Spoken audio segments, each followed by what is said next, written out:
আল্লাহ পাক রব্বুল আলামিন কোরআনে পাকে বলেন, ওয়াহুয়াল্লাযী জাআলাল লাইলা ওয়ান নাহারা খিলফাতান লিমান আরাদা আন ইয়াযাক্কারা আও আরাদা শুকুরা। আল্লাহ পাক রব্বুল আলামিন বলেন, সময়ের পরিবর্তন, কালের পরিবর্তন এটা কে করেন? সবাই আমার দিকে তাকান। যতক্ষণ আলোচনা করব মনোযোগ দিয়ে শুনবেন, মানার চেষ্টা করবেন। নিচের দিকে তাকাইলে ঘুমে জুড়াবে, আর ঘুমে জুড়ালে আলোচনা কিছুই বুঝবেন না। আমার দিকে তাকান। এই সময়ের পরিবর্তন, দিনের পরে রাত, রাতের পরে দিন, শীতকাল আসবে, শীতকালের পরে গরমকাল, এই যে কালের পরিবর্তন এটা কি করে থাকেন? আল্লাহ পাকেই করেন। সে কথায় আল্লাহ বলেন, ওয়াহুয়াল্লাযী জাআলাল লাইলা ওয়ান নাহারা খিলফাতান। খিলফাতান মানে ধারাবাহিকভাবে, পর্যায়ক্রমে। লাইলা মানে রাত, নাহার মানে দিন, দিনের পরে রাত, এই পর্যায়ক্রমে এগুলো আল্লাহ পাকেই আনতে থাকেন, নাকি বলেন? আল্লাহ পাকেই আনেন। কি জন্য আনেন? লিমান আরাদা আইয়াযাক্কারা আও আরাদা শুকুরা। দুইটা কারণে। এক নম্বর কারণ হইল লিমান আরাদা আইয়াযাক্কারা, যাতে আমার বান্দারা আমাকে অনুসরণ করতে পারে, আমাকে ডাকতে পারে, ইবাদত করতে পারে। যাকারা, আল্লাহকে অনুসরণ করতে পারে। কীরকম? যখন দিন হবে, দিন হলেই তো ফজরের ওয়াক্ত হবে, নাকি বলেন? আর ফজরের ওয়াক্ত যদি না হয় তাহলে তো জোহরের ওয়াক্ত আসবে না, আর জোহরের ওয়াক্ত যদি না আসে তাহলে তো আসরের ওয়াক্ত আসবে না। এই ধারাবাহিকতাটা এটা আল্লাহ পাক নিজেই করে থাকেন। এই জন্য ফজরের ওয়াক্ত আসবে, এরপরে জোহরের ওয়াক্ত আসবে। কি জন্য আসবে? যেন আমার বান্দারা আমাকে ডাকতে পারে, ইবাদত করতে পারে। আইয়াযাক্কারা আও আরাদা শুকুরা, এবং যেন আমার বান্দারা শুকুর গুজারি হতে পারে। এই দিনের পরে রাত, রাতের পরে দিন, ঠান্ডার পরে গরম, গরমের পরে ঠান্ডা, এই কালের পরিবর্তন আল্লাহ পাক নিজেই করে থাকেন। এটা কারো হুকুমে হয় না, একমাত্র শুধুমাত্র কেবলমাত্র আল্লাহ পাকেরই আদেশ এবং আল্লাহ পাকেরই হুকুম। সুবহানাল্লাহ। তো তারপরে আল্লাহ পাক ভিন্ন আয়াতে বলেন, সূরা তাওবা, কুল নারু জাহান্নামা আশাদ্দু হাররা লাউ কানু ইয়াফকাহুন। এই আয়াতটা বুঝতে হলে একটি যুদ্ধের ঘটনা আপনাদেরকে জানতে হবে। রাসূলুল্লাহ সাল্লাল্লাহু আলাইহি ওয়াসাল্লাম, আমার কথা বুঝতেছেন নি সবাই? রাসূলুল্লাহ সাল্লাল্লাহু আলাইহি ওয়াসাল্লাম নিজে সশরীরে 27টি যুদ্ধের মধ্যে অংশগ্রহণ করেছিলেন। কয়টি যুদ্ধের মধ্যে? বলতে হবে কয়টি যুদ্ধের মধ্যে?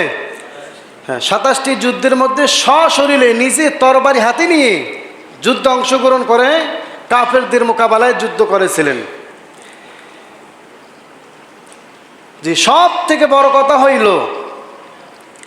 রাসূলুল্লাহ সাল্লাল্লাহু আলাইহি ওয়াসাল্লাম নবুয়ত প্রাপ্ত হওয়ার পর 23 বছরের জিন্দেগির ভিতরে যত যুদ্ধ করেছেন তার মধ্যে এই তাবুক নামের একটি যুদ্ধ, তাবুক স্থানে যে যুদ্ধটি হয়েছিলেন, এই যুদ্ধটি হইল মদিনা থেকে সব থেকে অনেক দূরে।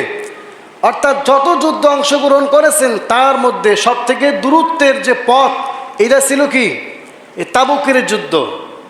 কথা মনে বোঝেন নাই? সব থেকে দূরত্বের যুদ্ধ কোনটা? তাবুকের যুদ্ধ। এটা মদিনা থেকে তদানীন্তন সময়ে হেঁটে সফর করলে 15 থেকে 17 দিন লাগতো হাঁটি হাঁটি যাইতে। আল্লাহু আকবার, কত দূরত্ব! তো রাসূলুল্লাহ সাল্লাল্লাহু আলাইহি ওয়াসাল্লাম সাহাবা একরামকে বললেন যে আমাদের তাবুক নামক জায়গায় যুদ্ধের মধ্যে এখন আমাদেরকে যাইতে হবে। সাহাবা একরাম প্রস্তুতি গ্রহণ করেন। সকল সাহাবা একরাম প্রস্তুতি গ্রহণ করলেন। তো অন্য অন্য যুদ্ধের মধ্যে সাহাবা একরাম যে পরিমাণে অংশগ্রহণ করেছিলেন তার থেকে সব থেকে বেশি সংখ্যক সাহাবা একরাম এই তাবুক নামক যুদ্ধে অংশগ্রহণ করেছিলেন বেশি। যেমন অন্য অন্য যুদ্ধের মধ্যে সাহাবা একরাম অংশগ্রহণ করেছিলেন সংখ্যা হলো 313 জন, কোনো যুদ্ধের মধ্যে 1000, কোনো যুদ্ধের মধ্যে 3000। এই তাবুক নামের যুদ্ধের মধ্যে 1000 আর 2000 নয়, 30,000 সাহাবা একরাম সশরীরে যুদ্ধ অংশগ্রহণ করেছিলেন, বলেন সুবহানাল্লাহ। তো দিন কায়েমের জন্য, ইসলামকে কায়েম করার জন্য আল্লাহ রসুল সাল্লাল্লাহু আলাইহি সাল্লাম যখন যুদ্ধের ঘোষণা দিলেন, সকল সাহাবা একরাম যুদ্ধের প্রস্তুতি নিলেন। প্রস্তুতি নেওয়ার পর তদানীন্তন সময়ে তখনও কিছু মুনাফিক মার্কা মুসলমান বের হয়ে গেলেন। কিছু মুনাফিক মার্কা মুসলমান বের হইয়া অন্য অন্য সাহাবাদেরকে বলতেছেন, ভাই এই তীব্র গরমের মাঝে, আরে তাবুক নামক যে যুদ্ধটা, ওটা ছিল গরমকালে। এই যুদ্ধটা কি কালে ছিলেন?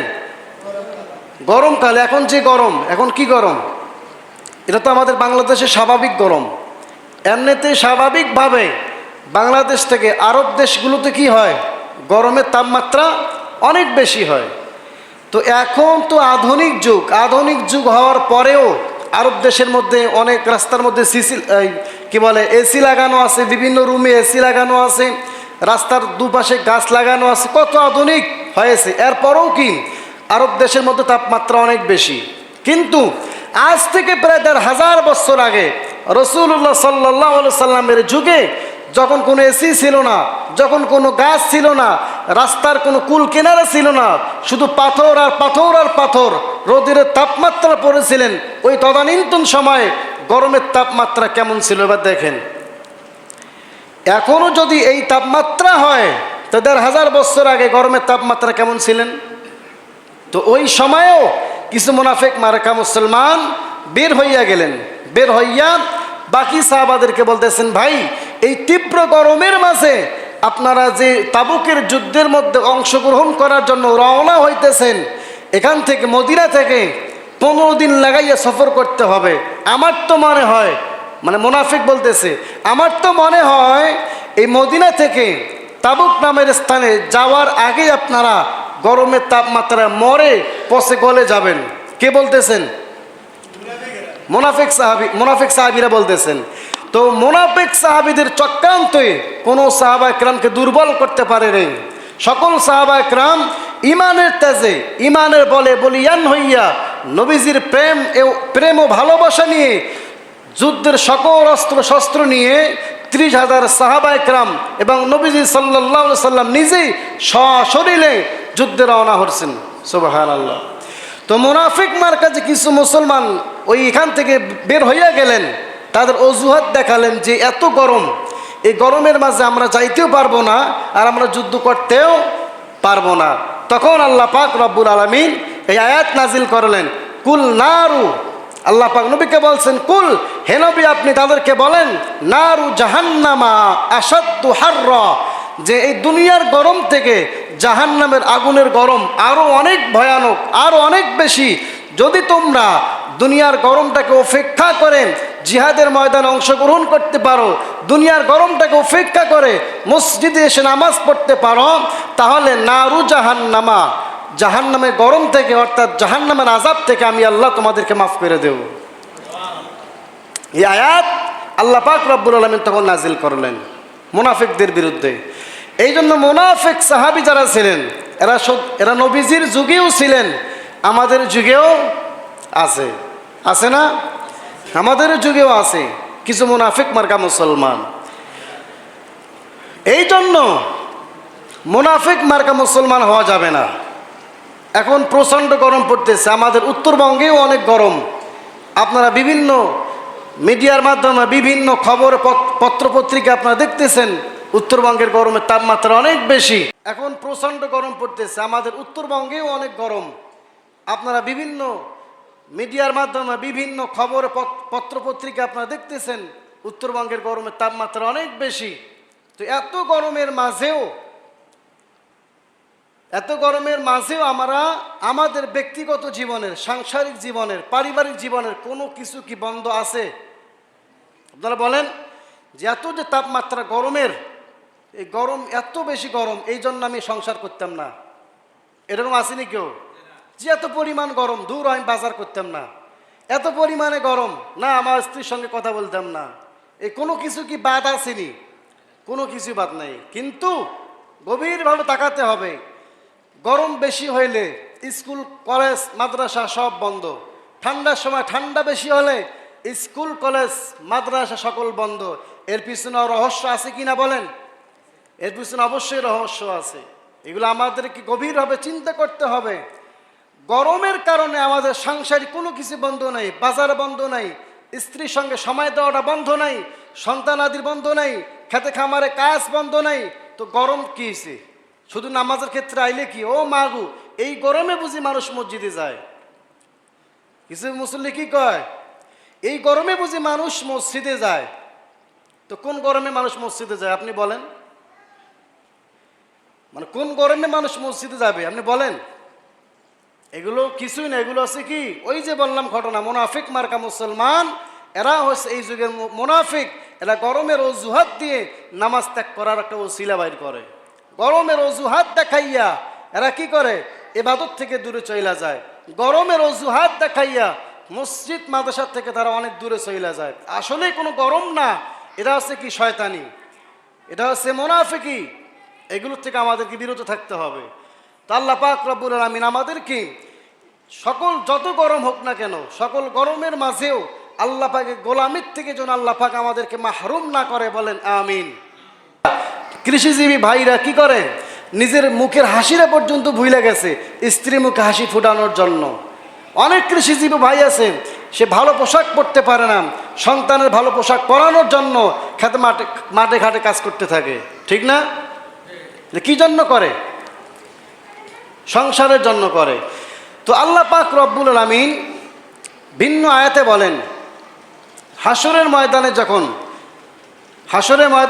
কায়েম হয়ে যাবে, কায়েম হয়ে যাওয়ার পরে যখন মানুষের হিসাব নিকাশ শুরু হয়ে যাবে, এই এমন সময় যদি কোনো বান্দার আমলের পরিমাণ সওয়াবের পরিমাণ সমান হয়, শুধু একটা নেকি কম, তো হাসরের ময়দানে যখন আমার একটা নেকি টান পড়ে যাবে, যখন আল্লাহ পাক রব্বুল আলামিন আমাকে বলবে, বান্দা তোমার তো গুনার পরিমাণ সওয়াবের পরিমাণ সমান, শুধু একটা নেকি হলে তুমি জান্নাত যাইতে পারবা। দুনিয়ার মাঝে তুমি তো তোমার সন্তানের মুখে হাসি ফোটানোর জন্য তুমি সব কিছু বিসর্জন করে দিয়েছো, তোমার স্ত্রীর মুখে হাসি ফোটানোর জন্য তুমি সব কিছু বিসর্জন করে দিয়েছো।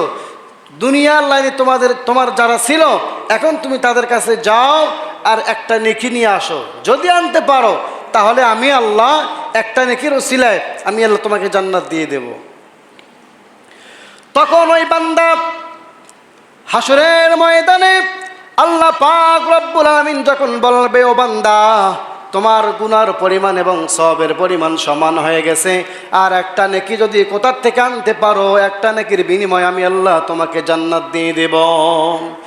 ওই আল্লাহর বান্দা তখন পুরা হাসরের ময়দানটা থরথর করে কাঁপবে। ওই কাঁপুনিতে আল্লাহর বান্দা প্রত্যেকটা অলিতে গলিতে হাসরের ময়দানে ঘুরতে থাকবে আর সবাইকে খুঁজতে থাকবে, আমার স্ত্রী কোথায়, আমার সন্তান কোথায়, আমার মা বাবা কোথায়। ওই আল্লাহর বান্দা মা বাবার কাছে যাবে আর বলবে, ও মা, দুনিয়ার জমিনে তো আপনি আমাকে অনেক ভালোবাসতেন, অনেক মহব্বত করতেন, আজকে আমি একটা নেকির টানে আটকে গিয়েছি, যদি আপনার আমলনামা থেকে একটা নেকি আমাকে দিতে পারেন, এর ওসিলায় আল্লাহ আমাকে জান্নাত দিয়ে দিবেন। মা ডাকতে বলবে, সন্তান তুমি যে আমার সন্তান, আমি তা বিশ্বাস করতে পারছি না, কারণ মা সেদিন হাসরের ময়দানে বলবে, দুনিয়াতে তো আমার বিয়ে হয় নাই, আমার সন্তান কোত্থেকে আসবে।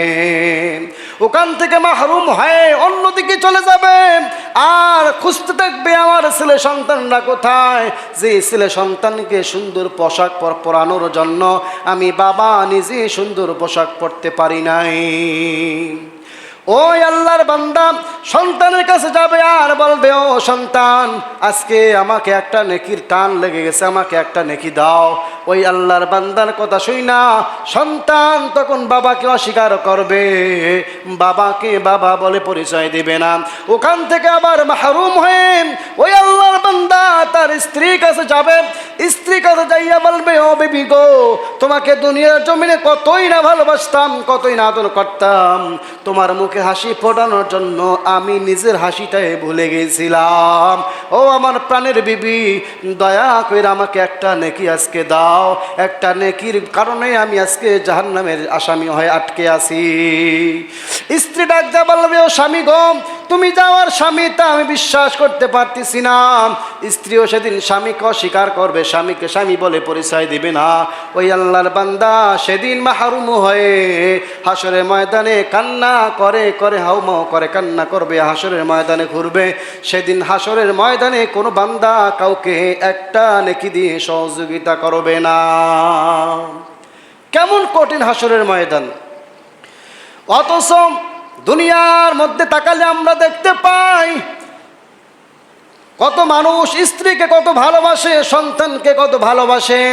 বাবার সামনে সন্তানকে গালি দিলে বাবা সহ্য করতে পারে না, সন্তানের সামনে বাবা মাকে গালি দিলে সন্তানও সহ্য করতে পারে না, স্বামীর সামনে স্ত্রীকে গালি দিলেও স্ত্রী সহ্য করতে পারে না। কত ভালোবাসার, কত প্রেম, কত মহব্বত! হাসরের ময়দানের আযাব দেখে সব প্রেম ভালোবাসা মুছে যাবে। এই জন্য যত গরম হোক, যত কিছু হোক, আপনি স্ত্রীর জন্য কত কষ্ট করতেছেন, সন্তানের জন্য কত কষ্ট করতেছেন, কিন্তু আল্লাহর জন্য আপনি 10টা মিনিট সময় বের করে মসজিদে এসে আপনাকে নামাজ পড়তেই হবে, কারণ এটা ফরজ বিধান। এটা আপনাকে অলসতা আর অবহেলা করে কাটিয়ে দিলে হবে না। আপনি যতই ব্যস্ততা থাকেন, আপনাকে সময় বের করে মসজিদে এসে নামাজ আপনাকে পড়তেই হবে। কোনো রকমের অজুহাত আল্লাহর দরবারে চলবে না, ঠিক কিনা বলেন? এই জন্য যে লাইনে কাজ করেন, কৃষিজীবী যারা খেতে মাঠে ঘাটে কাজ করেন, খেতে খামারে কাজ করেন, আপনারা কাজ করেন, কোনো বাধা নাই, সংসার চালাতেই হবে। কিন্তু যখন আজান হবে 10টা মিনিট সময় হাতে নিয়ে সুন্দরভাবে উজু গোসল কইরা মসজিদে এসে আল্লাহকে সিজদা করবেন, এর ওসিলায় আল্লাহ আপনাকে মাফ করে দেবে। যে উপার্জন করবেন, এই উপার্জনের মধ্যে আল্লাহ আপনাকে উত্তম বরকত দান করবেন। সুবহানাল্লাহ বলেন। তো দরকার আছে কি না বলেন? তো গরমের অজুহাত দিয়ে নামাজ মিস করা যাবে কি? গরমের অজুহাত দিয়ে নামাজ মিস করা যাবে নি? যাবে না। যদি আমরা গরমের অজুহাত দিয়ে নামাজ মিস করি, গরমের অজুহাত দিয়ে যদি আমরা বিভিন্ন ইবাদত থেকে মাহরুম হই, তাহলে আমাদের নাম হবে ওই তাবুকের যুদ্ধে যারা মুনাফিক মার্কা মুসলমান ছিল, গরমের অজুহাত দিয়ে জিহাদের ময়দানে যায় নাই। তো আমরা যদি গরমের অজুহাত দিয়ে নামাজে না আসি, তাহলে আমাদের নামটাও সেই মুনাফিকদের খাতারে চলে যাবে। নাউজুবিল্লাহ। তো এই জন্য সম্মানিত মুসলিম ইকরাম, আপনারা সকলেই আজান হওয়া মাত্রই মসজিদে আপনাদেরকে আসতে হবে। যথাযথ নিয়মে আপনাদেরকে নামাজ পড়তে হবে। নামাজের বেলা উদাসীনতা হওয়া যাবে না, গাফেল হওয়া যাবে না। জামাতের সাথে নামাজ অবশ্যই পড়তেই হবে, পড়তেই হবে। কোন রকমের গাফলতি করা যাবে, খুব সাবধান। আল্লাহ পাক রব্বুল আলামিন আমাদের তখন আধ্যাত্মিক একটা পাওয়ার দান করবে। কি পাওয়ার? আইনুহু আইনুল্লাহ, লিসানুহু লিসানুল্লাহ, ইয়াদুল্লাহ ইয়াদুল্লাহ। তখন আল্লাহ পাক রব্বুল আলামিন বলেন, যখন আমার কোনো বান্দা বেশি বেশি ইবাদত করতে থাকে, বেশি ইবাদত করার কারণে তখন আমার বান্দার চক্ষু, তখন বান্দার চক্ষু থাকে না, তখন এটা আমার চক্ষু হয়ে যায়। যখন আমার বান্দা বেশি বেশি জিকির করবেন, তখন আমার বান্দার জিব্বা থাকে না, তখন এটা আমি আল্লাহর জিব্বা হয়ে যায়। বলেন সুবহানাল্লাহ। হযরত ওমর রাদিয়াল্লাহু তাআলা আনহু নামাজ পড়ালেন। নামাজ পড়ার পরে হযরত আলী বলেন, নবীজি, আমি স্বপ্নে দেখছিলাম নবীজি যে আয়াতগুলো পড়লেন, আমি মসজিদে নববীর মধ্যে এসে দেখলাম হযরত ওমর ঠিক এই একই আয়াতগুলো পড়তেছেন। নামাজ পড়ার শেষ হযরত ওমর ঘুরে বসলেন। আলী বলেন, নবীজি যেরকমভাবে ঘুরে বসছিলেন, হযরত ওমর ঠিক সেরকম করে ঘুরে বসলেন। বসার পরে একজন মানুষ কিছু খাজুরের পোটলা নিয়ে আসলেন। হযরত ওমর রাদিয়াল্লাহু তাআলা আনহু খাজুরগুলোকে হাতে নিয়ে সকল সাহাবাদেরকে সিরিয়ালে বসাইলেন। বসার পরে সকলকে একটা একটা করে খাজুর দিতেছেন। হযরত আলী বলেন, আমিও ওই ঘুমের মাঝে যে জায়গায় বসছিলাম, ওই বাস্তবে ঠিক একই জায়গায় পড়ে গেলাম। হযরত আলী রাদিয়াল্লাহু তাআলা আনহু বলেন, তখন হযরত ওমর রাদিয়াল্লাহু তাআলা আনহু সকলকে একটা একটা করে খাজুর দিলেন। আমার কাছে যখন আসলেন, আমাকে একটা খাজুর দিলেন। তখন আলী বলেন, আমি হযরত ওমরকে বললাম, ভাই আমাকে আর একটা খেজুর দেন। তখন হযরত ওমর রাদিয়াল্লাহু তাআলা আনহু মারাত্মক জবাব দিয়েছেন। কি জবাব দিয়েছেন শুনলে আপনারা অবাক হয়ে যাবেন।